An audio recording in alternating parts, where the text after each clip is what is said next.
It's peak. Hey, welcome to the podcast where we talk about anything and everything that comes out of the crapshoot. I'm your host, JD. This is my co-host, Eddie. James. I call him James. Everyone else calls him Jimmy. It just works like that. A lot of things have happened this week, James. Did you collect some samples? Hey, did you get those samples? Did I get the samples? We just finished watching Eddie. Venom 3, The Last Dance. There's no 3 in there. It's just Venom, The Last Dance. You'll find out why it's called The Last Dance when you watch it. It was surprisingly halfway through the movie. It is surprisingly great. It's He's not underselling it. I cannot describe it enough as just being this movie unexpectedly great. This movie is so funny. It is it is unironically hilarious. This Just movie the way it's shot, so fucking good. the way the actors act in the movie, the plot points, the action, it's just all there. And it's just a really, really fun movie. And this is a spoiler review of it. So, if you haven't watched it, I suggest you go and watch it. And once again, if you're a movie enjoyer who is in it for the plot, you like the boring movies, the musicals like Joker 2, this is probably not the movie for you. No, JD. They love musicals in this movie. They don't. They do. They did one. There was one segment that was kind of like a musical, but that doesn't count. It doesn't count. So, yeah, I could just run down the basic plot of the movie. It's pretty simple. So, number one, Noel, new big bad guy in the Venom movie franchise. He's locked up and he wants to kill everyone, but he's locked up. And the only way to free him is by giving him something called a codex, which is something that Venom and Eddie Brock has in the movie. And they're basically just running away from his minions that he sent after them. That's it. They called? I don't know what they're called. I'll just call them spider monsters. Down by the military. They're like a giant version of the Quiet Place monsters. But with more legs. They're like insects. They're like they're tyrannids, James. They're tyrannids. There's a lot of insect monsters that have been happening recently. Insects been making a comeback. Terminids, tyrannids, and now Venom. That's what they're fucking called, terminids. Venom, Null minions. So yeah, that's basically the whole plot of the movie. Nothing much else. But the way the movie is shot, directed, the scenes in it are really, really great. So the movie is about like an hour 40 minutes long. Yeah. And it feels about that. It feels quicker than that, actually. It feels like it's like an hour long. Doesn't it? Honestly, I'm going to be so real. I feel like it could have and should have been longer. I don't know. They have definitely had some like time constrictions with it or something.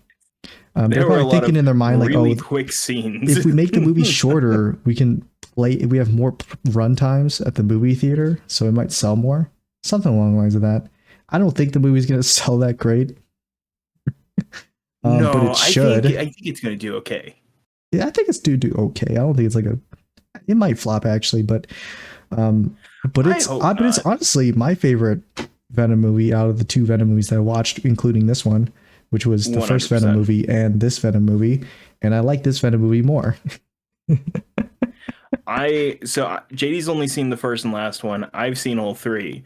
This, as much as I do think the first one's still a solid movie, I think this one is so much better. It's just so much more fun.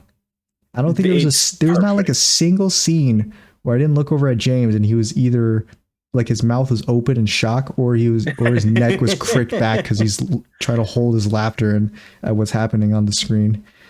It didn't feel like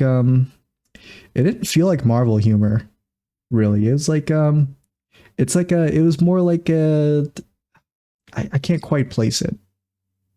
It was more like a Smiling It was Friends humor funny. than it was Yes, than it Smiling was a Friends humor Marvel humor. is honestly not a bad way of describing it. Smiling Because the Friends humor humor. in it is just like it's like the shot placement, it's the way the characters act, it's their face, it's like what happens in a scene. Well, I'll tell you what happens in the scenes because we're gonna basically do a scene by scene rundown of the movie. That's how our movie reviews go. So we don't have to. I mean, we don't have to, but might as well pad out the runtime, you know. Yeah. So the movie starts with Null. We see Null. Yes, and he's trapped. It's so instant. It immediately goes into Null. I was telling Jay, I'm like, already we're here. Yeah, I looked over at you and you were shocked. Your mouth is open. You couldn't believe it. Your eyes I thought we were gonna get some build up. You know, like he who shall not you be thought named, you were gonna be like that. You thought it was gonna be like, hey, remember me? I'm Eddie Brock and I'm stuck with this parasite named Venom. But no, it's just like Null. It's Except like we get that immediately after the scene opens up with all those like Null's minions, the spider insect monsters, and they're crawling around this one place. I don't know what place he's at. He's just trapped in like a. It's their home planet, and he's like trapped within a prison inside of it. Okay, yeah, he's like trapped in a prison the fucking on name, the home planet. But Kalinar or something. Starts with yeah, K. Klindathu. Klindar. So it just like slowly zooms in on Null, and then Null does my favorite movie thing, and he just gives us exposition on what's happening. Doesn't look us in the eyes. No, Null always has his head down, so you're only seeing the top of his head. But he's holding on to his sword, which is the sword he has from the comics, right? Yeah, I don't think they named it the same thing. So, fun fact: this sword has already appeared within the MCU, JD. Oh, really?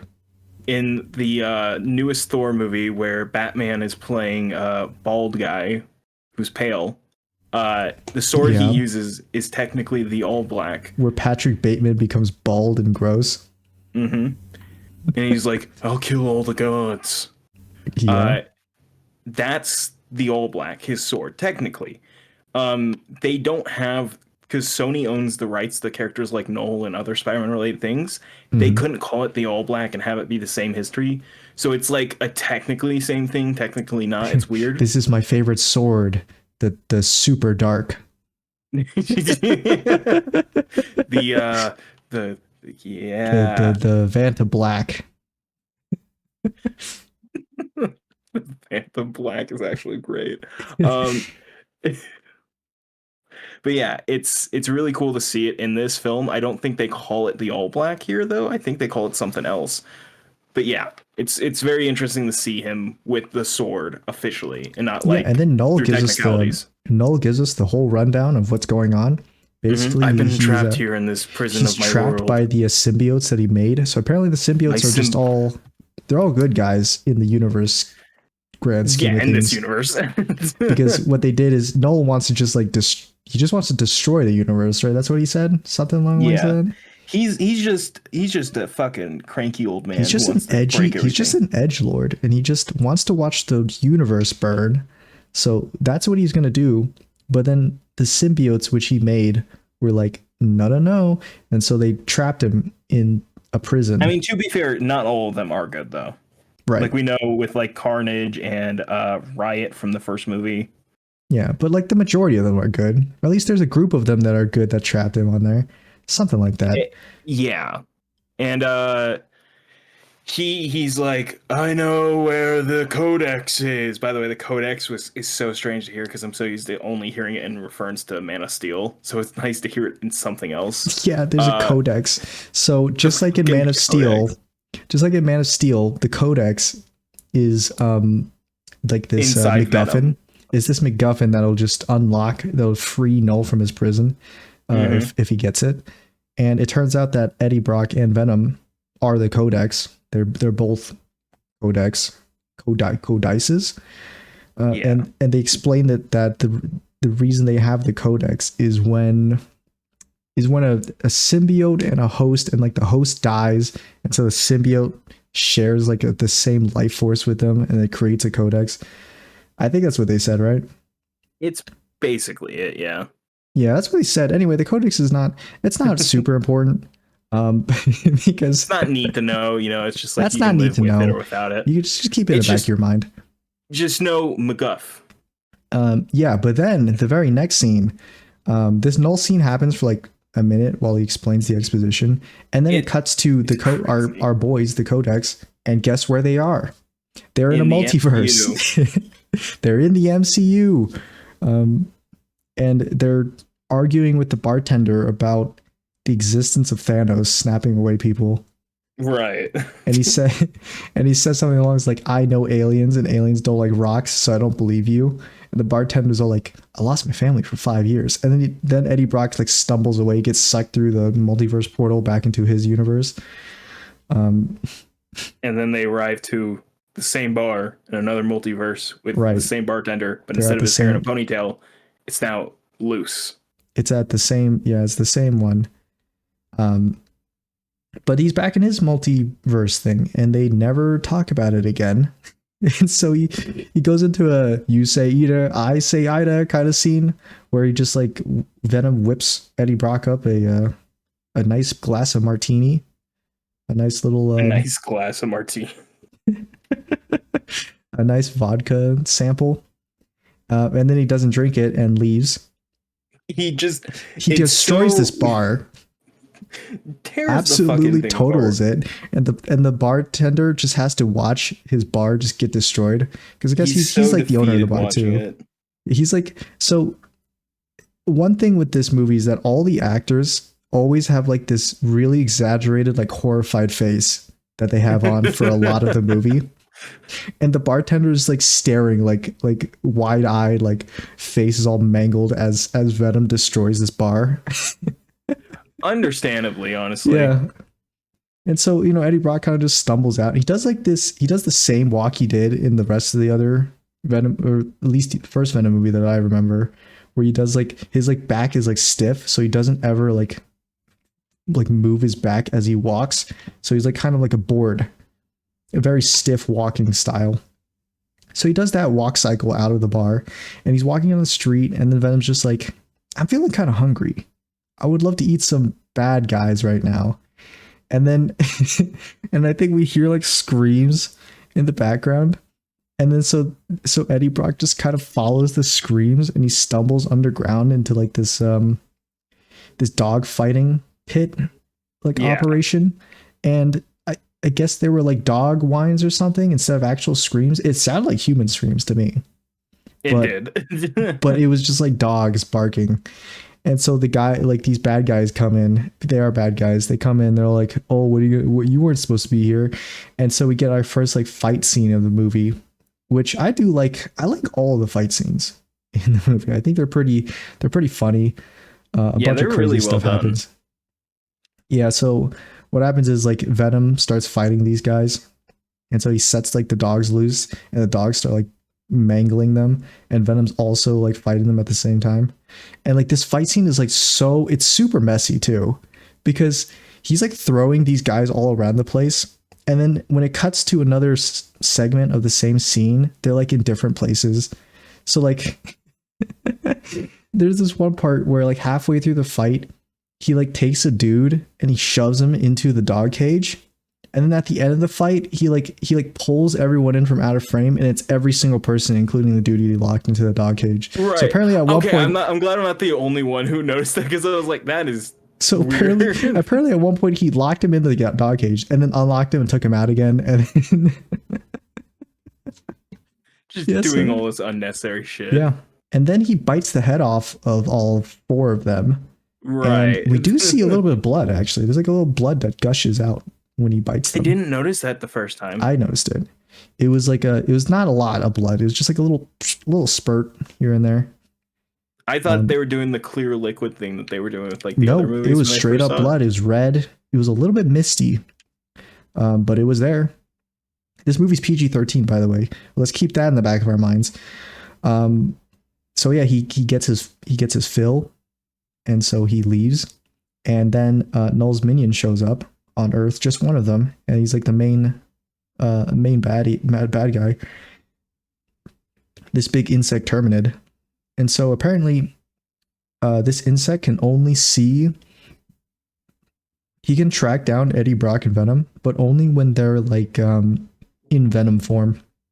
So like Venom's like he's like the suit. He's masked up, and that's the only time when the Terminator can sense the codex from them. And it's apparently it has like codex radar for vision, so it can't actually see anything except for the codex. And so it kind of like it basically just like it only follows them whenever it senses them. But because Venom and Eddie Brock are idiots, they always transform like not too far away from the Terminid, so it always chases them. And so then I don't remember what happens right after that. Do you remember, James? Well, the thing doesn't chase them. They're like fuck, what is it? They're somewhere and they see like this. Oh, they're in the bar and they're like, yeah, let's go to Vegas or something, right? Isn't that it? No, they're like, let's go to New York. Right, they're like, let's go to New York. They say, let's go to New York. Spoilers, they never make it to New York. They never go to New York. Well, hold on there. I say they. That's not true. Oh, God damn it. Damn you. I said spoilers. They never make it to New York. So basically like this, the Terminator, he basically just like, he sees the codex pop up on his like radar. It's got like infinite vision, by the way. He just scans it from like across the world. And every single time he does, it does this effect where it's like a predator vision, but it starts zooming through the landscape, like going across the landscape and like pinpointing them down. But I guess whenever he doesn't see the codex and nothing's happening, he just sits still. He just chills around like that general area. It's fucking hilarious because I forget exactly like how this the events happen, but he's on the side of a plane heading to New York, and he's like only half transformed into Eddie Brock for some reason, or half transformed into Venom, like just his arms. And so Eddie, well, James, you forgot. There's a scene before that scene, and by the way, you're right about that. Is the continuity of Eddie Brock and Venom is he kills those guys, walks out of the town, and then the next scene we see him and he's on an airplane. But before that, we get introduced to. It is a breakneck speed. This is all happening in the first like 20 minutes. By the way, all the first 20 minutes of the movie. I love it. I love that they just committed to, we don't slow down. Even when you think it's slow, we're still getting through it. This train has no brakes and we are not crashing. It's only getting faster and faster. So we get introduced to some new characters, I think, for the movie. Yeah. I don't remember them in Venom 1, and I don't know if they're in Venom 2. Brand new. These were not set up. We get introduced to this scientist lady, and she's got lightning scars across her because when she was a kid, she had a brother. I always wanted a brother. They didn't play that trailer when we were watching the movie. They didn't. I was waiting for it. Yeah. No, they didn't. They didn't play that trailer, but we do know that her brother was going to be a future NASA scientist. Yeah, and then so her brother, they're lying down on the ground when they were kids. She's dreaming this, and her brother's like, "I'm going to be a future NASA scientist," and then she's like, "You're going to be a future NASA scientist." But then they see a thunderstorm rolling. Or does she say it? I'm pretty sure she's the one that just like randomly says it. I think she says it. Because it's like this, it's subtle writing, James, where, it's not the dude itself being like, I want to be a NASA. It's not, I want to be a NASA scientist in the future. It's someone else who's like, oh, guess what? He wants to be a NASA scientist in the future. But anyway, that's not the important part. The important part is the thunderstorm starts coming in. And it's a big thunderstorm, cumulonimbus. And so they get up and they start running. But then as they're holding hands and running, they get struck by lightning. She gets struck by lightning, but then it like channels through her and hits her brother, and her brother dies from this lightning. And she gets permanently, and she gets like the lightning scars, and then I think her right arm stops working. Left arm stops working. Left arm, like it doesn't close all the way or something, Yeah, it's like paralyzed or something. So her left arm stops working, and she wakes up in a cold sweat. And she has to go to her job, which apparently she works at At Area 51. Area 51. She works at Area 51. And in this universe, Area 51 is being decommissioned, so they're destroying everything.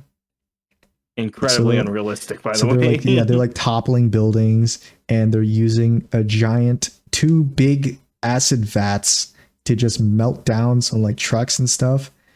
So that's what's happening. Classic way that you do it. Yeah, that's what's happening at Area 51. And when they showed Area 51, James was like, that's not Area 51. Yes, I do know that that's not what Area 51 looks like. So I was like, that's no. It is what it looks like in this universe, James. It's a different universe. But JD, we've worked on Area 51 for our job. That's why I know. Yeah, but James, it's not really Area 51. It's Area 51 on Universe 7, wherever they are. So they're destroying everything on the surface of Area 51, but there's like an underground bunker, underground laboratory for Area 51. And do you know how they get there, James? Do you remember that? They do you know how they get to the underground? They drive through a waterfall, of course. They drive through a waterfall in the middle of Nevada, but guess what? It's not a waterfall. It's a sandfall. It's a big sandfall. So there's a bunch of sand pouring down like a waterfall. And so she takes her little dinky truck and she drives through it. It's not a Ford F-150. She drives through the sandfall and gets to like a big elevator section and then goes down into the underground bunker. And when we saw that, Jay was just laughing his ass off because he couldn't believe the absurdity of a secret base a secret entrance. A secret entrance behind the sandfall. This is what masks the entrance to your secret base into a government funded secret alien base. Yeah. It's also how can you keep the sand flowing? Why is there sand flowing constantly? Okay, James. enough of your weird questions, okay? First of all, the sandfall is badass. Okay, first of all, a secret base behind a sandfall is badass. All right, so we go to his underground bunker facility. We get introduced to a military guy. I don't know his name. I don't know his name either. I don't know any of their names. Oh, Strickland. Oh yeah, I think it was Strickland. I don't know her name though. I only know a few names, and that's Martin, Mrs. Chen, and Eddie. Who's Martin? And Christmas. Martin? You don't know who Martin is? Is he the boyfriend from the previous movies? We'll get to Martin. So anyway. Oh, Martin, right. So anyway, the military guy's there. How could I have forgotten? It's me, Martin. But it's him there after there was like a small scene of him at the bar interrogating the bartender about Eddie Brock, and he makes this face at the bartender. So what happened was Eddie Brock, Venom tipped a coin toward the bartender when he left, and he left a little goop there, like a little piece of shit on the table. And so the military guy, Strickland, he comes in and he plops down like a small glass tube onto the little piece of symbiote that Venom left behind. And then when he looks up at the bartender, he's got like the most he does this face like a Nicolas Cage freak out face at the bartender, and then the bartender does it back, and it's just like 2 close-up shots of their faces back to back when this is happening. It was so funny. And then after that he brings the sample back to the underground bunker, and then he starts chatting with all the laboratory workers. He hates them, by the way. Strickland does not like the laboratory workers. He thinks they're weird. Which they are for no reason too. He is an asshole for no reason, especially towards Christmas. I think I literally turned to you and I'm like, this is unnecessary. Do you know why I know her name is Christmas? The only reason I can remember it is because she has a Christmas tree. She has a Christmas tree knitted into her laboratory coat from her mother. And he just keeps saying Christmas related things when talking to her because he's teasing her. He's always making jokes about Christmas. He's like, you and Jingle Bells here. No, he's like Jingle Bell. I think the sound of Jingle Bells would have calmed him down. Did you hear? Okay, this is a bit jumping ahead. Did you hear that when she gets the symbiote, the noise that's made? Is it Jingle Bells? It's Jingle Bells. Is it Christmas song? There's Jingle Bells. When I heard it, I was like, "Oh my god, who is this character?" They are devoting there's so something much time and very effort. it's something charismatic about there's something appealing about a character who's so one-dimensional. It's just you need one word for it, and that's all you need. And sometimes these movies just need that. The movie doesn't try to make her more than that. It's no, just like, and yeah, it's no, perfect. No. She's she's a nice laboratory lady, and her name is Christmas, and she gets made fun of it. And that's all we need to know. For some reason. That's it.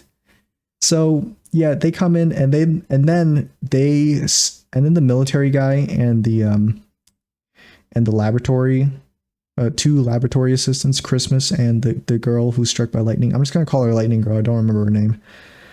Yeah, Lightning Thief. Yeah, Percy Jackson. And Christmas and Strickland walk into like the cell area, the detainment part of the facility where they have Patrick Mulligan there.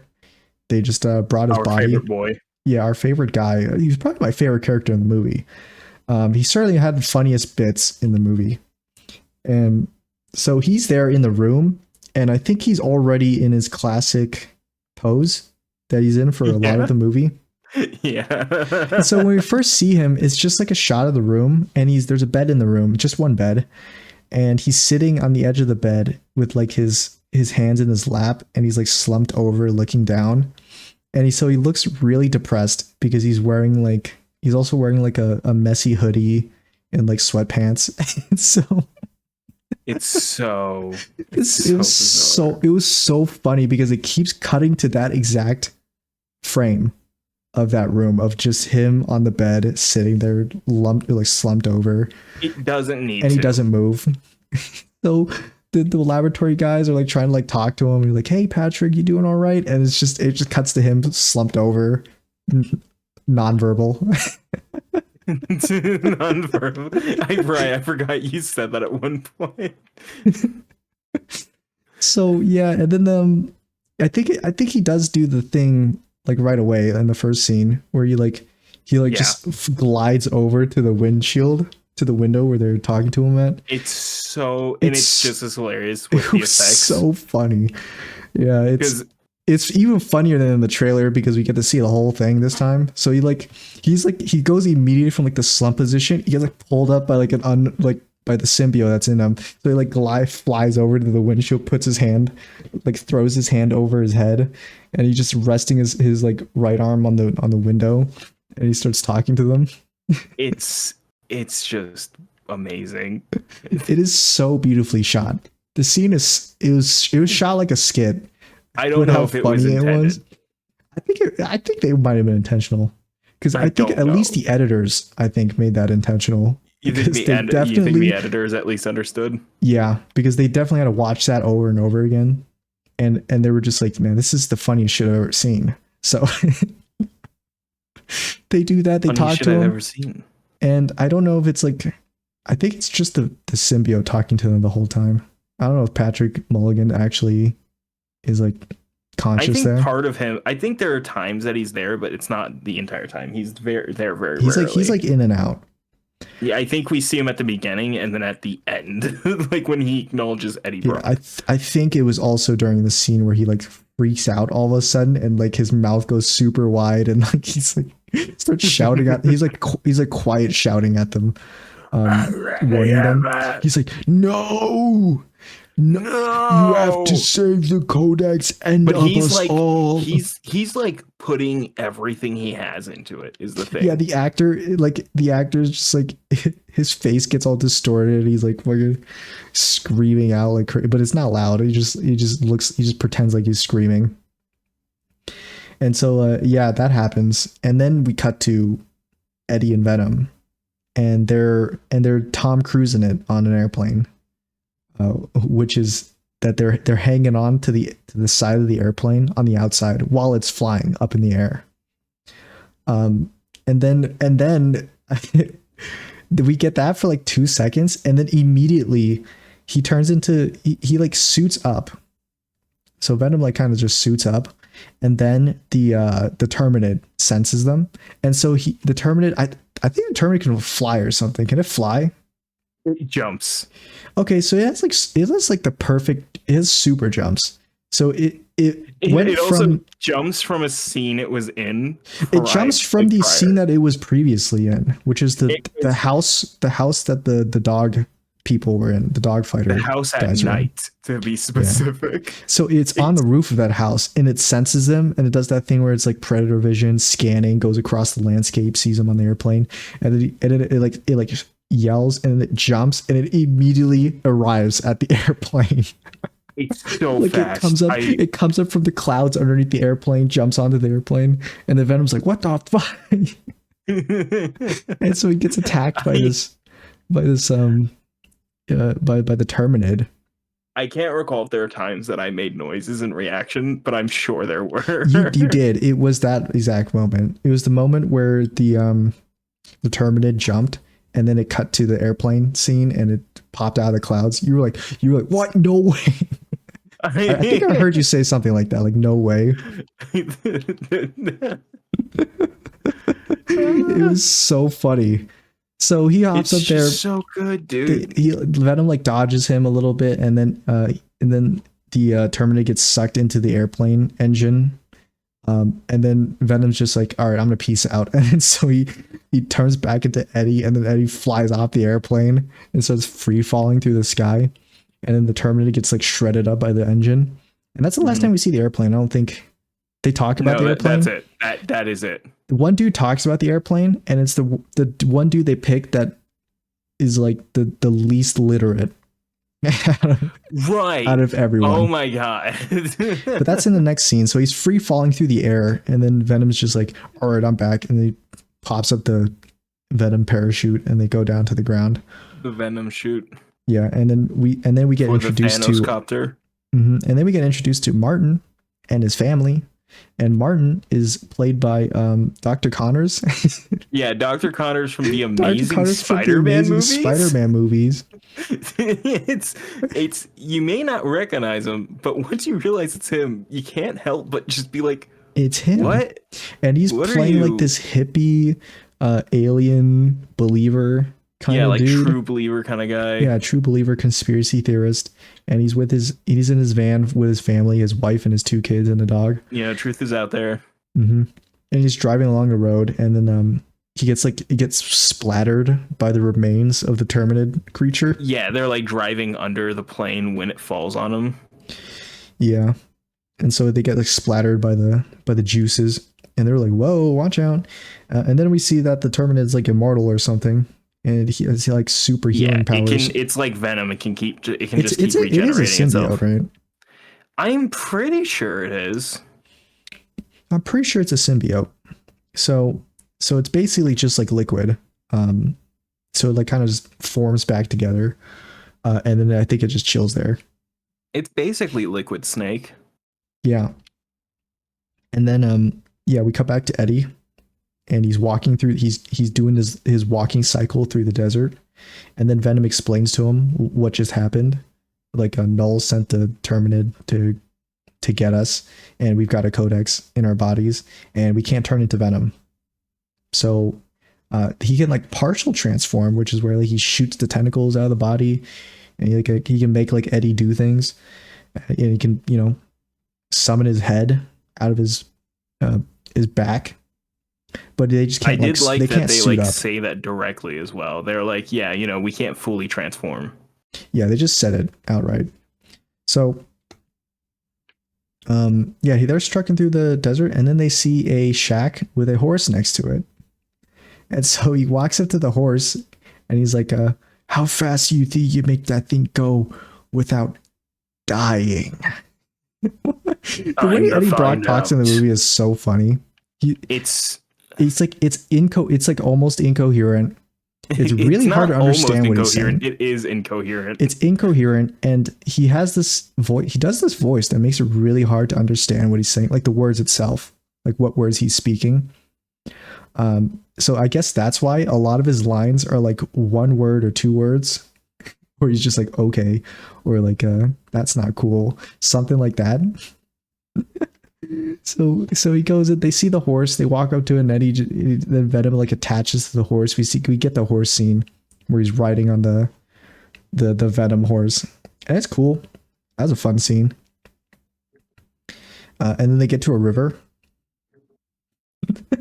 So they get to a river, and then in the distance we see like a big Air Force chopper coming in. It's so fucking funny watching the chopper slowly come into view because the guys are already hanging off of it. It's like a 10-second shot of the chopper in the background just slowly coming closer, and there's like a bunch of dudes hanging down from the chopper. Like I need somebody to re-edit the scene with the music that's like dun dun dun dun dun dun dun dun. Because it's just the way they slowly approach. The soldiers just like they're hanging off. They're hanging from lines underneath the plane instead of just being in the plane. So anyway, there's a scene before this. So good. He's riding on the Venom horse, and they get to a river. But then I think it cuts to the military guy, and he's in his office, and then he gets my second favorite character gets introduced into the movie, and it's this other military guy who's like this. He looks like a loser, like a nerd, and he comes in, and he's got the worst voice. It's JROTC, man. Yeah, it's JROTC boy. Not a man. And he walks in. He's like, "Hey, Captain, I got a lead an airplane down in Puerto Rico." And you gotta say it like 2 times faster and leave no breaths in between what you're saying. No, what was crazy is that he wasn't speaking super fast. It was just that he had no spaces in between where there's supposed to be spaces between words.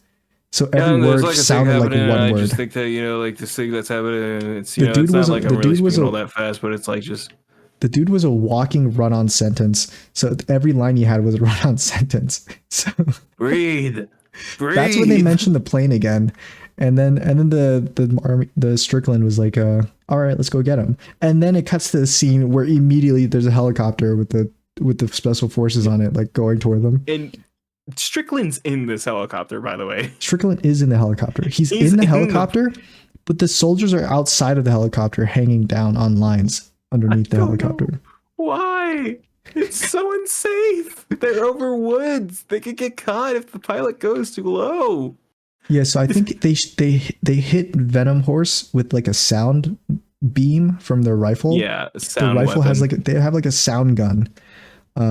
Mods sound them, and so Venom horse gets like spooked and he kicks Eddie into the river, and it's like a fast river. It's a raging river. So he gets swept downstream, and then Venom has to detach and like go into the water and chase after Eddie. And while this is happening, the soldiers, they like swap from like land mode into scuba gear mode. And so like they put on like scuba masks, and then they jump into the river. They have transforming helmets. You're missing a very crucial part of that. They have transforming helmets. Their helmets turn into scuba helmets. They retract to reveal a scuba helmet that is so impractical to wear underneath the helmet. It's the reveal of the scuba helmets. What was hilarious is that I love how they know they're going to be using the scuba gear in this part because of the river. They were very aware of the environment they were going into. They were super ready for it. I mean, they're ready for anything, I appreciate that fact. And instead of like them like flying right over Eddie and Venom, they dive in like behind them in the river, and then so they have to use their gear like swim up to them to catch up to them downstream. And so Eddie's just like he's just flailing around in this river, getting pushed by it, just fumbling. And some special agents tackle him, and so he like wrestles with some special agents a little bit. And this fight scene is pretty cool. They're like underwater, like they're flailing around. He's like detaching their scuba gear from and like pulling off their helmets so that they're like they have to stop wrestling with them and start breathing. And then he gets into a scuffle with this one special agent, and this special agent pulls out like this small pistol, and he was about to You keep shoot. saying small pistol. It was a small pistol. It was a small pistol. You keep exaggerating the smallness of the pistol.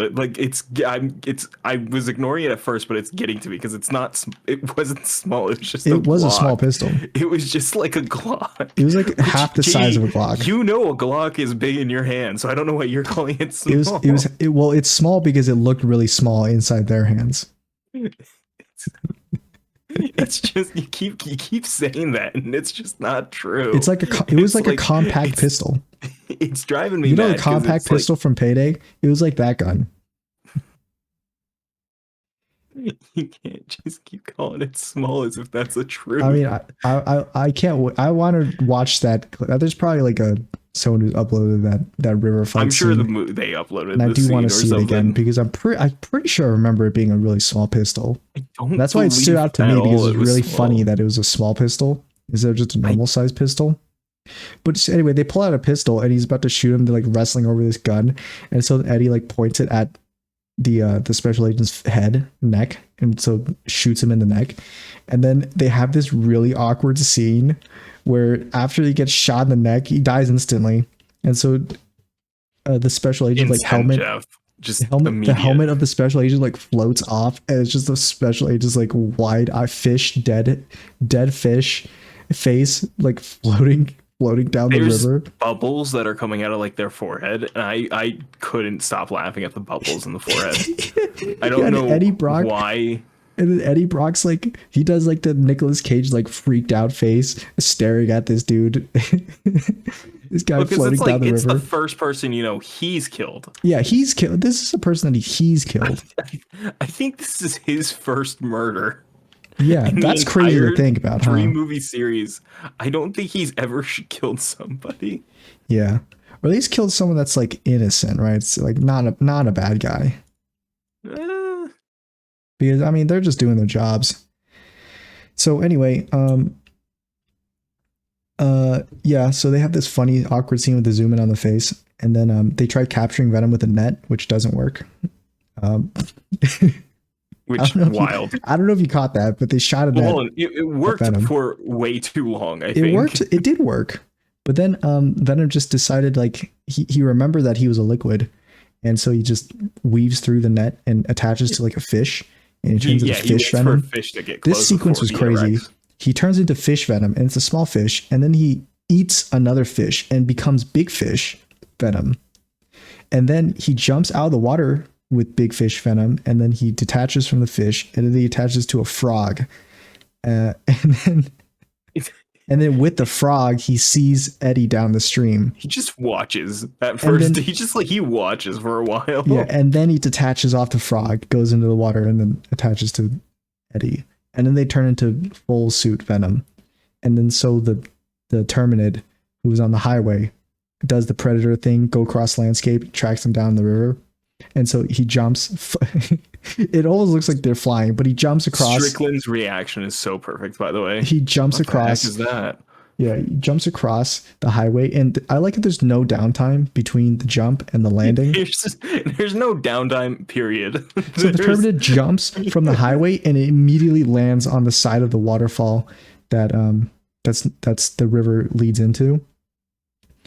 And so Venom and all the soldiers fall down the waterfall, and then the Terminid's there on top of the waterfall, and then Strickland in the helicopter looks down and was like, "What the hell is that?" Yeah, it's just like he's too calm about it. Like I get that his thing is dealing with like symbiotes, but he's too calm about the fact that he's just staring us like a symbiote he's never. I should mention, yeah, this Terminid is actually really big. It's like big enough. It's like the size of a building. It's like the size of a small building. It's 4 Venoms. Yeah, it's pretty big. And so this thing is like on the top of the waterfall, jumps in, and then Venom just kind of retreats, turns back into Eddie, and so it can't see the codex anymore. And so the soldiers freak out and they start firing at it. And then it picks up the soldiers while Eddie like swims away. It picks up the soldiers, and then it eats them. But as it eats them, its mouth is kind of like a saw mill, or like the grinder. It's like a meat grinder. Grinder is a very great way to describe it because of the very next thing we see. Yeah, it's a meat grinder. So when they eats like he eats the SWAT team, the special forces members, and as it eats them, it like shoots out their blood and guts out the back of its head in like a big blood cloud, a bloody gory cloud. And if you've seen the movie Cabin in the Woods, yeah, when the merman kills the scientist, yeah, it's kind of like times 10. Yeah, so like it eats them and then it fucking shoots out all their gore out of the back of its head, and then Strickland's just up there watching this whole thing happen. It's so Eddie gets away. He gets out of the water and he's like, "Oh God, Jesus!" and he walks away. And then Strickland, like up in the helicopter, he's like, he watches it and he's like, "Oh my God!" And then he walks over to the front of the helicopter, picks up this iPad, a rifle. No, he picks up this iPad. He immediately Zoom calls. Yeah, he does that after it, but he walks to the back of it and just stares and watches. He doesn't do anything to help. No, he just watches. He watches where with like again. These are supposed to be people who are like specialized in symbiotes, and their answer every time they do something is just normal guns. Yeah, it's just shooting. Despite the fact they have specialty guns for symbiotes, and it's so funny because he's just holding like a regular M4. He runs to the back like he's about to do something to help. He doesn't. He just watches, and then just like, what are you doing? You have sound-based weaponry.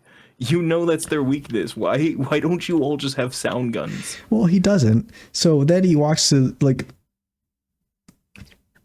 front, and then he grabs like this tablet and he immediately like video calls the two lab assistants, the two laboratory workers, the scientists, and then the scientists go, "Hey, did you get the sample yet?"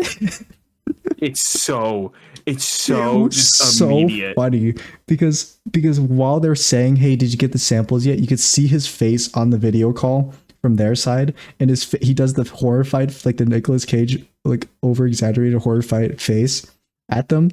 So he's like staring at them with a crazed expression, and they just go, "Hey, did you get the sample yet?" It's so good. It's so fucking good. Like, "No, I just watched 2 of my men die." Right, he's just like a giant monster. He's like, no. He's like, no. Yeah, so that was so funny. I could see that was one of the moments you were like, your neck was like back and you were like laughing. Because it's the way that she just immediately asks, and he goes, "Did I get samples?" The video call also has like no lag, so like he picks up the tablet, it's immediate video call. Like it smash cuts to like the scientists go like, "Hey, did you get that sample?"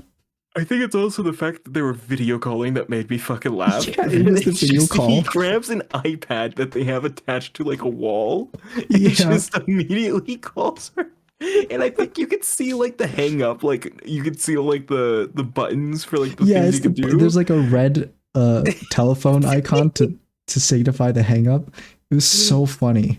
I was like, this is the funniest fucking thing. They don't mean for it to be. It's not supposed to be. The editors definitely, I feel like, felt like that was going to be a really funny scene, because there's no way they edited that seriously.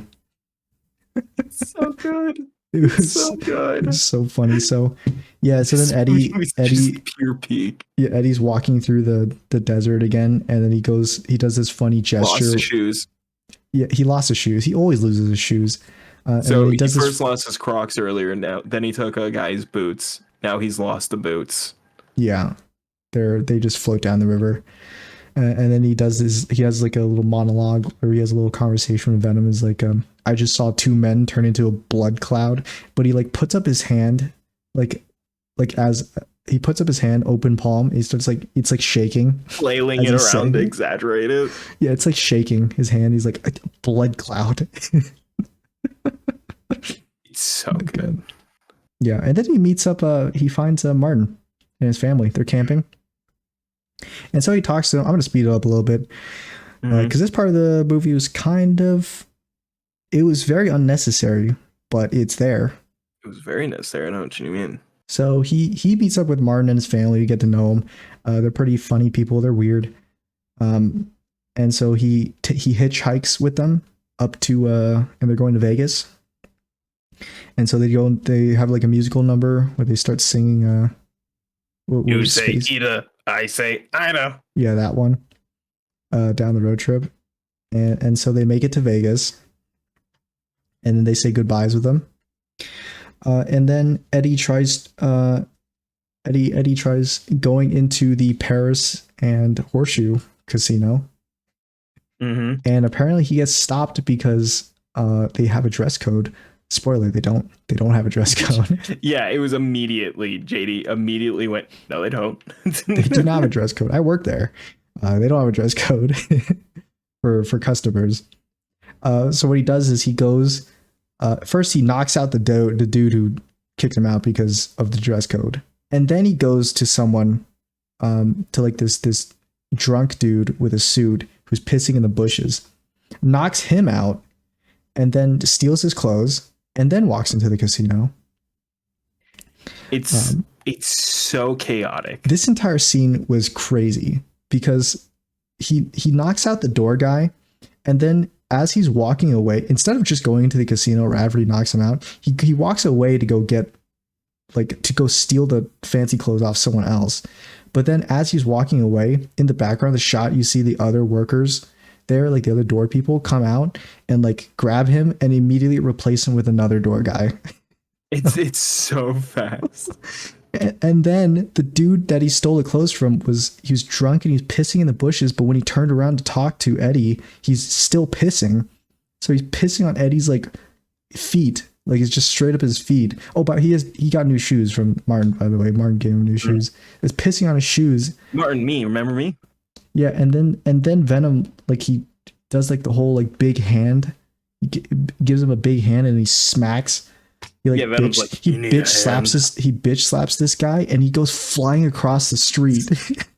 It's so, because there's a moment after this happens where Eddie says we are bad people and Venom says yes. Yeah, that's exactly what he said. So they understand that this was out of pocket. Yeah, they understand this was really messed up. And how insane of a reaction it was to just punch him. Yeah, they didn't punch him. They slapped him. They slapped the shit out of him. They open palmed, like slapped him. He goes flying across the street. And so then Eddie like has to like waddle over there and be like, oh, why do you have to do this every single time? Drags him into the bushes as he's saying that, and then changes. He does a Spider-Man 3 where he changes clothes like immediately. And it's you literally hear a noise, and I'm inclined to believe that Venom just ripped the clothes off the guy and then just assimilated it or something because of how fast it was. Yeah. So then it was crazy because I'm pretty sure one of Venom's abilities that he can copy clothes or something. He just make clothes. Mm-hmm. So anyway, they steal the clothes and then they go into the casino, and then he goes on and then Venom has like, there's this like whole scene where Venom's like gambling using Eddie's body. So yeah, they're like, we don't have enough money to rent a car. His hand is like going like traveling 2 feet every single time he wants to press a button on the board. And he's like pulling the lever of this slot machine. They run out of money, and then they see Mrs. Chen win like a jackpot. Firstly, Eddie breaks his foot. Yeah, so Venom gets angry that he didn't win anything from the slot machine, so he kicks it, but it breaks Eddie's foot, and he's like in pain the whole time. He's like, I think you just broke my foot. Yeah, and then they see Mrs. Chen. She won a jackpot in the background. And so he walks over there. He has this really funny conversation with her, where she's like, "Oh wow, you look so good." And he's like, "Yeah, thanks. I stole this clothes off a drunk dude I met out there. I put him in the bushes over there." And he turns toward the camera and points at it. It's so good. It's like it's a joke me and JD make about Smiling Friends, the "it's you" joke. Yeah, the whole "it's you," but he did it. It's so fucking great. I put him in the bushes over there. And he points directly at the camera. What's even funnier is that Miss Chen doesn't like look at where he's pointing. She just stares directly at him. She just stares through him. Yeah, and then so they go up to like her penthouse to like hang out, I guess. Yeah, she's like, yeah, you know, I won big. I won so much that they decided to start comping me and gave me a penthouse and stuff. Yeah, gave me a room, a penthouse, and they're like, okay. So they hang out at her penthouse, and then Venom and Miss Chen start dancing in full Venom suit because they're stupid, and he just wants to dance. And then the Terminid spots them. Mm-hmm. And it's still in the desert. The Terminator is in the desert, and it does the Predator zoom across landscape thing again, and But here's the thing. The Terminid is also stupid because the moment it arrives, they detransform and it just stares at them, then goes, well, I guess there is no Venom here, and leaves. there is no codex here, and then leaves. Yeah, you're right. It jumps from the desert, lands through the roof of the penthouse. Venom turns back into Eddie. The creature like screams at them, spits all over them, and then just jumps, leaves away. But then guess what? The military is back. The helicopter, it's up there. That's law enforcement. And what they do is they land inside the penthouse. They sound blast Venom, and then trap it into a little container. Way, you know they were already hanging off the helicopter they flew in when they blasted him. Oh, absolutely. They tase Eddie, who's already like kind of stunned from the sound blast and separating Venom. He literally makes a joke about being hungover twice. By the way, they keep just rocking him. In between all of these scenes, we're only talking about Eddie and Venom, but in between Eddie and Venom, like every like 10 minutes or so, they cut to Patrick Mulligan in his room. And when he's in his room, he's in that same position where he's slumped over, like on the bed. And that's at the exact same shot that they cut to every single time. They cut it to at least 3 times. It's so good. And every single time they cut to him, the scientists are there and they're staring at him through the window and they're trying to like talk to him and stuff. But he's like in the same exact depressed like Pablo Escobar fucking picture pose of him just sitting depressively like in locations. Yeah, he's just sitting there so sad, and then it cuts to him again and he like does like a little look up. Yeah, one of the times it cuts to him, they're like talking to him, and then he does a little like he just moves his head up a little bit, like gives him a little like up stare. It looks like he's trying to riz him. Yeah, he mocks him a little bit. And then my favorite one, because it's the comedy of threes, when they cut back to him a third time, he's not sitting down anymore. He's just standing in the corner of the room facing the wall. He's facing the corner of the room, standing. There's no words. They're just staring at him. So that means they just watched him get up one day and just go stand there. Yeah, so what happened was it cuts back to him and he's standing, just staring in a corner, facing away from the window, and the scientists are still there and they're staring at him, and they're like, Patrick, come on, give us more info. They're like, this whole side part of them talking to Patrick is trying to get Patrick or the symbiote to tell him what's going on with like Null and stuff. I loved it. And so finally in this last part, he like fully transforms into the symbiote. It's a green symbiote, and he like slithers his way. He got no legs. He slithers his way over to the window. Yeah, he's got like tentacle legs. Yeah, and he's just like, yeah, there's something called a codex, and you go kill Eddie or Venom. There's this thing. It's called codex. Yeah, that's just straight up what he says. And so I'm exposition. And in the military, my symbiotic name. And then Strickland's like, all right, we can do that then. And then Strickland's like, that's hell yeah. Strickland's like, hell yeah. This shit. Yeah, so so Strickland does do that. But then we come back to Eddie, who's been captured, and he's in a cell. And his cell is directly across from Patrick Mulligan's cell. It's so good. I thought they were window to window at first. Like they were just side by side and window to window. Yeah, and then he goes like, "Oh, you were still alive?" Yeah, and that's immediately too. And then that's immediately interrupted by the scientist walking in, being like, "Hey, Eddie, how are you doing?" And then that's immediately interrupted by Strickland walking in with a team of SWATs, being like, "All right, we're here to kill you. We're going to kill you now." And you have no more authority in this place, talking to the scientists. And then Christmas, who I think was shown in the scene before, sneaking Venom out of the cage or something. She like was staring longingly at it, and then like came back to it a little bit later. She snuck Venom out of the containment field that he was put in. But then she's with the other scientist lady, Lightning Lady, and Strickland walks in with a group of soldiers, and he's like, I'm gonna kill you. And then Christmas transforms into She Venom for a split second, and then breaks So wild to see it again. I was not expecting She Venom. Yeah, She Venom, and then breaks Eddie out of the cell.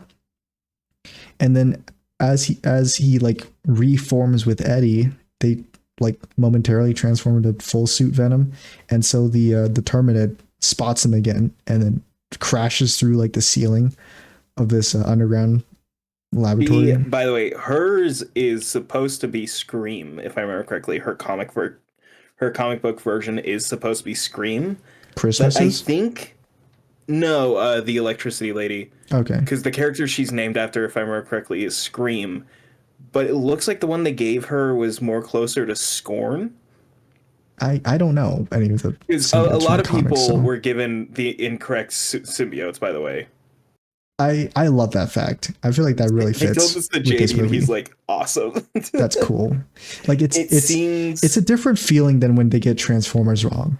You know, because this movie is just so ridiculous already that it's like, of course they would get the symbiotes wrong too. It's so crazy that they got the symbiotes wrong. It's like, it's not that hard, especially when you're doing this post fact. This is the last thing you're doing is the VFX. My favorite thing is that they keep trying to like call back the comics too by being like, oh, we're the lethal protector, remember that from the comics? But then they just get everything else wrong. Maybe it's actually Agony. It's either Scorn or Agony, because Agony is also a purple one, but it has the long hair. Yeah, that's after she gets the other symbiote, because when she has Venom, it's She Venom, and then not Christmas. I don't know who Christmas got. Who did she get? She turned in like this the one that has the hair that turns into blades. Yeah, I'm trying to like that. I don't think maybe she does. I don't know. It's like kind of stupid to try and anyway. The Terminid crashes through the ceiling, the hallway. And then that breaks Patrick Mulligan's cell, and so he turns into a symbiote, and he attacks the Terminid, and he's like, Eddie, run away, get out of here. Eddie, run. And then he immediately dies. He attaches to the Terminid, and he's like, Eddie, run. And then he gets sucked into the mouth, and then like meat grindered out the back of the head. And the funny thing is, when it eats symbiotes, it's going to eat more symbiotes. When it eats symbiotes, the color of the mist that like flies out of the back of its head is the same color as the symbiote that it just ate. So it's just green mist just comes out of the back of the head as he gets shredded. I love it so much. It's so funny. It's so good that it's just so ridiculous. Yeah, so Patrick Mulligan dies instantly, and then Eddie starts. This is my favorite character of like Spider-Man, like outside of Spider-Man continuity. Patrick Mulligan is one of my favorite characters because he doesn't get enough attention, and I remember liking him for like when he was originally first introduced, and I was like so excited when I heard he was going to be in Venom 2. And then it's like it's an actor I like, but I was a bit disappointed in the casting. But I was like, you know what, I'll give it a chance. And then I saw the eye thing they did at the end of Venom 2, and when this happened, I'm like, that's not even Toxin. That's Lasher. Okay, that's a completely different guy. But the funny thing is, Patrick Mulligan is in a lot of the movie. Okay, every time it cuts to him, it's a decently long scene of him like talking. He's certainly here. He's there, and then he's not there. He's not there when the Terminid gets him. So it shreds him, and then Eddie runs through like the facility, trying to get away from this Terminid, and Terminid's chasing him. And as it chases him into the main room of this facility, all the symbiote containers get like unlocked. So then they bond to like random scientists. And then they start fighting the Terminid. Well, the first one, my favorite one, is that it bonds to the security guard we met once. At the very first time they enter, we meet him. And he's like shooting the Tyranid, and he's like, he's just this like old vet like guard, and then he's like, I think he gets stabbed, but then the symbiote bonds to him, and he turns into essentially just fucking Sandman. But yeah, he turns into like this brown symbiote that has like enlarged his like hands turned into boulders, and he just bludgeons the Terminid. That's like that symbiote's special ability, I guess, is He's got big Big hands, hands. big fists. So he punches the Terminid, and then like some other ones get bonded. There was a lot of girl ones, but I don't remember exactly what they did. I know Christmas gets like a green one, and hers is like she has like tentacle hair, but they turn into like blades, and she can like use them to slice the Terminid up. Yeah, it's got like crazy blades on it and stuff. There was a pair of symbiotes that like kind of they bond to their own host, but then they bond together and they turn like a fusion, like a Dragon Ball Z fusion character. I like that one. I really like cool. That one. That one has like a binding power or something, like puts a bunch of tentacles on the ground that binds the Terminid.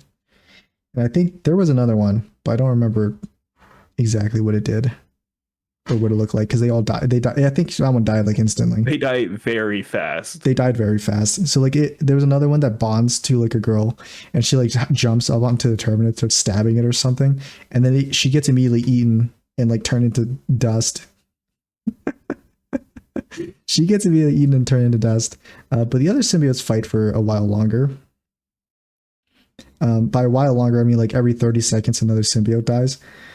And so Eddie like he starts helping them fight the Terminid, and they bust through like the wall of the facility onto like the main base area. And on this main base area, the Martin and his family, you remember them? They broke into Area 51 a couple scenes ago. Oh, and yeah. So it was just randomly like, and we're at Area 51. Oh, hey, there's a hole in the wall. They found a hole in the fence. Let's break into this government facility. They found a hole in the fence and they broke into Area 51. It's decommissioned by now. No one's there. It's not. It's not decommissioned, by the way. It is, and they said by the end of the week, and it been less than 1 day. It has been a week, James. It's been a week, and so they climb up onto this watchtower to just like hang out up there. And they just have to watch as like the giant hole gets blown into like the side of one of the cliffs, and out comes a Terminid and a bunch of symbiotes fighting it. And the way the Terminid kills some of these symbiotes is pretty cool. I know the fusion one, it like tears them apart, and then it just like vacuums in one of them, shreds them up. It like stabs another. There was a silver one. I remember it now. It was like a silver one, and it stabs the silver one through its stomach, and then like kind of feeds itself and then shreds it up. So yeah, all these symbiotes are fighting him now in the main base, and Eddie is like running away. That's like his job. He just runs away from the Terminid for the first part of the fight. He sees Martin's family on the watchtower, and so he goes up to them and he just talks to him for a little bit, like, "Hey, you got to get out of here." He sees him because Martin expertly says, "Eddie, it me." Martin, no, the little boy was like, "Is that Eddie?" And then and everyone's like, "Oh my god, it's Eddie!" And then Eddie yeah, and then Eddie goes up there and talks to him, and he's like, "Yeah, I'm actually an alien or something." Yeah, and then Strickland comes in with a rocket launcher and shoots it at the Terminid, which kills one of the symbiotes, which was the security guard one, the brown one with the big hands. And the way he dies is like his body like flies away, gory, but not. He like splats onto the ground because the symbiote's like liquid. It's like semi attached to him. It's like a slime. He just splats onto the ground and he's dead. And then Christmas symbiote's like, "Why'd you do that? He was trying to help you." But this explosion that Strickland did, like his rocket launcher, it exploded like a car, and it went into the watchtower that the Martin family was in. And so the watchtower is like falling down now, and they do like a Spider-Man moment where Eddie's like uses his tentacles to save them, and then I think one of the other symbiotes comes in and saves some family members too. But then the Terminid has super regen powers, right? So it regenerates, and then it like sonic blasts them, because apparently because the Terminid has sonic powers now. It has a sonic blast, Yeah, And it's like so a echolocation sonic blast thing. it's like a call or something. So it like it blasts them, but it also simultaneously calls Null and all the other Terminid monsters that he has. And so another one shows up, and through a portal, by the way. They show up through portals. They can teleport. Also, so another one shows up, and then Eddie distracts them by getting on a motorcycle and then driving them away. And their plan was to drive them onto like a pile of grenades or something, like a explosive barrel kind of situation. So he leads them into like this stockpile, and like a gunship comes in and shoots the stockpile, blows them up, but then they regen and they kill like everyone. They kill all the soldiers and stuff. Strickland's still alive, but he gets stabbed, I think. And then the other symbiotes just die. They get like eaten or something. Yeah, they get like eaten and shit. And then he sonic blasts again, and it calls in all the other Terminids. So there's like 7 of them or something, and they're all like wandering around the field. And then Eddie gets like injured from the first that stockpile explosion. So he's on the ground, and Venom like drags him over to like the wreckage of the helicopter. I should mention there's one part that one of the soldiers is named Thompson, and the Strickland's like, "Hey Thompson, go get him." So abrupt. And then Thompson is in like this Jeep, and he's like shooting at them, and then he gets nabbed by one of the. He's in the helicopter. Okay, he's in the helicopter, but he gets nabbed by one of the Terminids, and it's like eating him like feet first, so like it's shredding his legs apart as it's eating him, but it doesn't like insta kill him like the other soldiers. It just like sits there like gnawing on his legs, and so he's like, my leg, and then he gets saved by Eddie, I think. Eddie and Strickland. Because what happens is Eddie drives his motorcycle up a ramp, and he grabs like Venom tentacle shootout, grabs a couple helicopter blades, and then Christmas also has like grabbed a helicopter blade. Yeah, and Christmas is following him and grabs a helicopter blade too. Yeah, and then they use the helicopter blades to slice the neck or the head off of that one Terminid that's grabbed Thompson. Yeah. And then during that part, you turned to me and you were like, "It's Flash Thompson." It took me. I'm not the smartest man in the room. This is no surprise to anybody. Mm-hmm. But the moment I realized it was him, I was like, like you don't pay attention to people unless their legs don't work. From what I remember, you just have some weird obsession with handicapped people. No, you can't start this. It's not true. There's video evidence of it. No, there isn't. Anyway, though, it was funny because it was only after his legs were chomped that you turned to me and you were like, "Oh my god, that's Flash Thompson." Because only then did it click with me that like, oh, because I was like, oh, it's weird that they like specifically called out this one soldier. Like they named this one random guy. You were also sus that it was taking so long to eat this one specific soldier. Yeah, it like they started eating him feet first. I was already like, okay, that's strange. They say his name. I'm like, strange. And then I see like how long it's taking, and I realize, wait, no, he gets saved, and I'm like, oh, he's missing his legs, and then you're like, it's Flash Thompson. It's Flash Thompson. It's fucking Flash Thompson. Because in the comics, after some point, they just kind of like got rid of Flash Thompson as a character, and so when he returns, he's in a fucking wheelchair in a military uniform, and Peter Parker's like, "Oh shit!" He's like, "Damn, Flash, what happened to you?" He's like, "Oh, I joined up and you know, fucking lost my legs in the war." That's the most we've gotten, and it's just like, oh, it's really interesting. I wonder if they'll ever do anything with that, and then they do.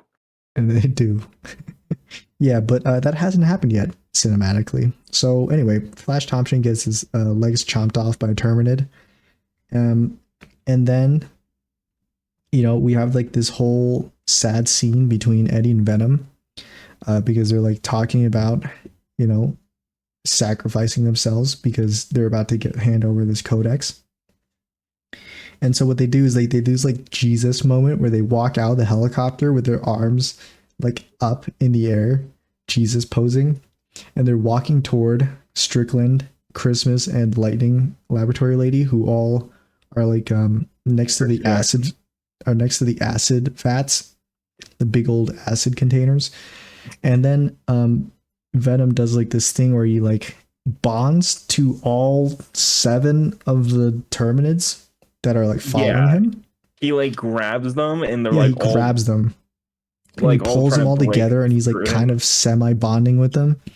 And so he's dragging them over to like this acid area, and he like kind of like poops out Eddie Brock like away from him, hands him like this metal door, and then Strickland activates the acid container thing, acid shower, and so it's like spraying acid on Venom and all these all the Terminids.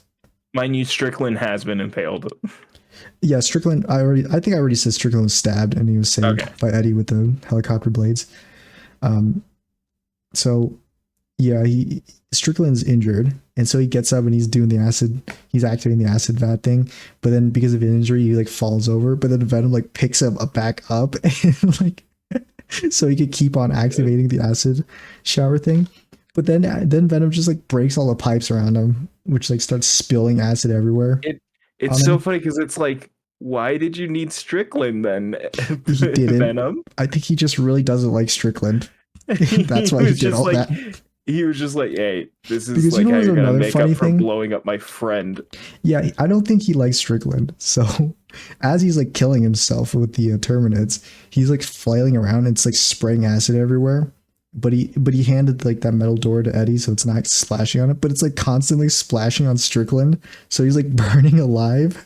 It's so funny. And Strickland's response to doing this is not getting up and moving. It's pulling out a grenade and blowing himself up. Yeah. It's the most extreme measure immediately. Lightning Lady and Christmas get up and they start running away, like really far away from the acid vat. Eddie's still there under the door, and then Strickland pulls out a nade as he's burning alive and like screaming, and then he blows himself up, and it like a chain explodes with the hydrochloric acid or something, and it causes a huge acid explosion. By the way, but Strickland does fall down, and Venom picks him back up. I did say that, yeah. Against the scanner. I did say, yeah. Strickland falls down, and then Venom picks him back up so he can keep activating the thing. It's so sadistic. It's crazy. It's so funny how like that's insane actually. Yeah, so like a huge acid explosion happens, like a chain reaction with the acid vats. And when this huge explosion happens, it's gonna like catch up to Christmas and Lightning Girl. And so the Lightning Girl pulls out like a vial out of her pocket, and it's like another symbiote, but it's like an electrically charged symbiote. She turns into this, like this symbiote that has like super speed. And so she grabs Christmas and she bolts them out of there outside the explosion radius. She's basically, yeah, she's like the Flash. She's quite literally, she has like lightning and Is there speed. A symbiote that's like the Flash? It's really fast. I don't think so. Well, now there is. And can't recall. Purple. And then in this movie, already not giving her the Scream symbiote was like, okay. And then it just giving her one with an ability I don't think any of them have ever had was just, what is this? It was so funny because she pops it and it's just a super speed symbiote. And it's got lightning and everything around it too, just like a Flash. So it's so good. She saves him, and then Eddie is still alive because the metal door saved him, even though that explosion looked really fucking big. And he definitely shouldn't have survived that, but he did. I mean, Strickland died. Apparently, Strickland did die. Well, I mean, he was the first explosion. The grenade probably killed him instantly. Anybody surviving is absurd. I mean, symbiote lady survivor would be fine with me. Also, her left arm is healed now because of the symbiote. Yeah, the symbiote heals like her nerves, or it's because she conquered her fears. I think it's symbiote. It's probably the symbiote. But that's not over. The movie's insanity doesn't end there.